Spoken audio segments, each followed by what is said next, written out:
Hello les filles, on se retrouve aujourd'hui pour un DIY, ça faisait longtemps. C'est tout simplement en fait une bouillotte sèche dont je vais vous montrer la fabrication. Alors ce n'est pas quelque chose de très compliqué en soi, mais par contre bon voilà, il faut être un petit peu minutieux, pas non plus à l'excès, mais bon voilà, ça demande quand même une petite dextérité au niveau de la couture. Bien que je pense que ce soit tout à fait abordable pour un débutant. Donc je vais vous montrer maintenant les différentes étapes effectivement de cette fabrication. Je vais vous montrer également la bouillotte une fois terminée. J'en ai fait quelques-unes en fait, puisque ce sont des bouillottes que je fabrique et que je vends du coup lors de mon marché de Noël. Ça remporte un franc succès, vraiment tout le monde veut sa petite bouillotte. On va pas dire qu'on se les arrache, mais presque. Donc voilà, donc écoutez, je vous laisse avec ce petit DIY et je vous retrouve à la fin de la vidéo. Pour fabriquer votre bouillotte, vous avez besoin de différents coupons de tissu. Alors pour ma part, celui que je vais vous montrer en fait ne nécessite uniquement deux coupons de tissu différents. Donc à savoir celui-ci que j'ai déjà découpé au préalable. Hein. Donc celui-ci donc avec des petites chouettes qui est un tissu en lin. Vous pouvez tout à fait utiliser du coton, c'est d'ailleurs ce que je vais vous montrer par la suite. Pour ma part, le patron a été réalisé vraiment de façon très approximative, c'est-à-dire que je n'avais aucun patron en fait de départ, je l'ai fait comme ça à main levée. Pour celles que ça intéresse, si vous voulez que je vous explique éventuellement, n'hésitez pas à m'envoyer un mail, je vous expliquerai dans mon mail la façon dont je m'y suis prise. Après je pense que vous pouvez tout à fait trouver des patrons sur internet, j'ai pas trop voulu chercher mais je pense que ça se trouve facilement. Donc voilà, donc je vous montre en fait ce coupon-ci, donc ce sera le dessus en fait de ma bouillotte. Donc il est de forme assez arrondie en fait sur le bas, ça monte un petit peu comme un trapèze en fait vers le haut et il est comment dire horizontal.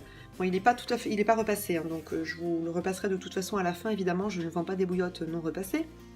Après, pour l'arrière, le coupon est un peu plus grand, donc en fait, il reprend tout simplement le coupon que je viens de vous montrer en fait, sauf qu'il remonte en pointe. Donc voilà, donc au lieu de faire une découpe horizontale comme ceci, donc là en fait, on monte tout droit pour venir faire une pointe comme ça.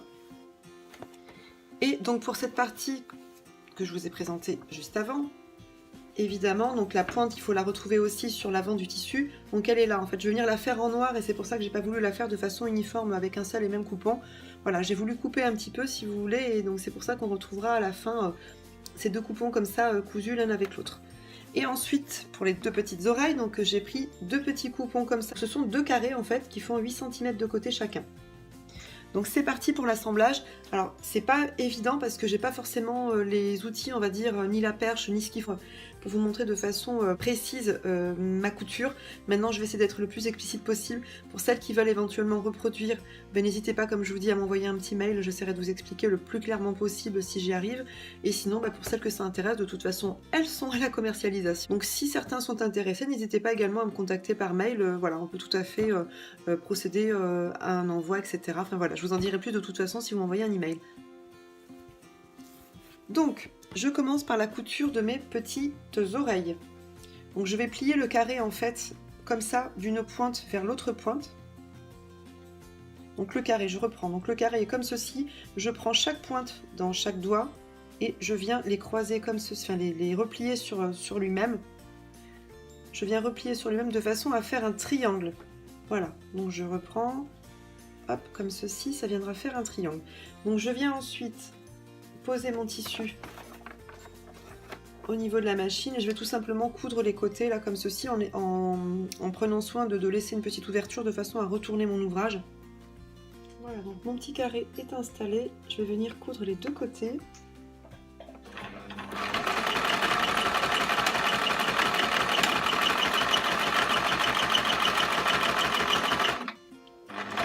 Alors je m'excuse d'avance pour le bruit de la machine, c'est pas une machine de super qualité. Moi, c'est une machine que j'ai achetée à Lidl en fait.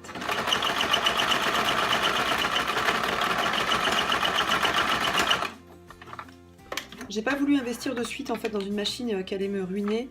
J'ai préféré commencer à regarder un petit peu les machines abordables. Et apparemment, celle de Lidl de toute façon est de très bonne qualité d'après ce que j'en ai lu. Et c'est pour ça que je me suis jetée à l'eau. Elle ne m'a coûté que 70 € pour celle que ça intéresse. Alors oui, avant de retourner, il faut venir couper la petite pointe ici de façon à ce que la pointe, une fois retournée, soit nickel. Voilà, on fait pareil ici aussi. Et maintenant, on va venir retourner, c'est la partie la plus difficile. Alors pour les couturières les plus chevronnés, je ne suis pas une couturière chevronnée, je tiens à le préciser. Si vous avez une technique de retournement beaucoup plus simple, dites-le moi, ça m'intéresse.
fin de la vidéo donc pour vous montrer le résultat une fois terminé.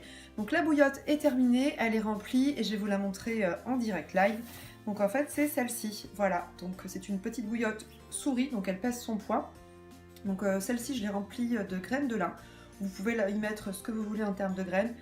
Après voilà, tout dépend des qualités de la graine. Plus certaines effectivement vont garder la chaleur beaucoup plus longtemps que d'autres. Donc pour ça éventuellement n'hésitez pas également à m'envoyer un petit mail, je vous dirai quelles graines mettre ou pas dans votre bouillotte. Donc voilà, donc celle-ci c'était la petite bouillotte que je vous ai montrée effectivement en vidéo.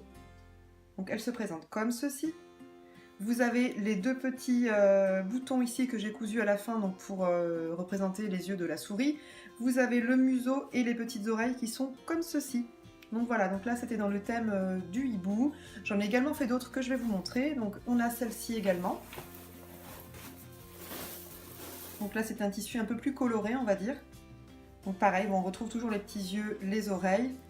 Donc voilà. Et on a cette dernière-ci. Bon après les tissus sont peut-être pas forcément... comment dire, ne conviennent pas forcément à tout le monde. Mais moi j'ai trouvé assez sympa, surtout qu'ils sont en lin tout simplement, donc pour le premier et le dernier. Donc voilà, donc pour finir, on a cette dernière bouillotte-ci. Donc là c'est sur le thème des papillons. Donc pareil, donc on a les petits yeux, on va peut-être la montrer comme ceci. Donc les yeux et les petites oreilles. Vous entendez le bruit des petites graines à l'intérieur. Donc voilà, donc j'en ai rempli deux avec donc des graines comme je vous disais et un peu de lavande histoire de donner un petit parfum agréable. Alors pour celles qui ont la lavande en fait c'est plus pour traiter tout ce qui est douleur musculaire, douleur de cervicale etc. Et la première en fait correspond plus à un enfant ou bébé puisque je n'y ai pas mis de graines de lavande tout simplement parce que ça peut éventuellement gêner certains enfants. Donc voilà, donc ma bouillotte est enfin terminée, vous l'avez vu en image. Donc pour celles que ça intéresse, si vous voulez éventuellement les dimensions, n'hésitez pas à me contacter par mail, je vous enverrai tout ça. Pour celles qui éventuellement seraient intéressées, comme je vous disais, contactez-moi par mail, je vous donnerai éventuellement les modalités si vous voulez en acquérir une. Sinon, je vous fais de gros bisous et je vous dis à très bientôt.